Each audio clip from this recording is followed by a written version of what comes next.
In today's video, I'm going to show you how to make someone an owner in Microsoft Teams. Assigning an owner role is important because it gives that person permission to manage the team, add or remove members, and adjust team settings. Let's walk through the process step by step. First, open Microsoft Teams and sign into your account.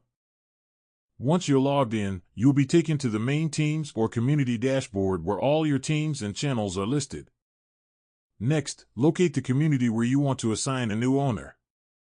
In the community list on the left side of the screen, find the community name and click on the three dots, also known as the More Options menu, next to it. From the menu that appears, select Manage Community. This will open a new page where you can view members, guests, and other settings related to that community.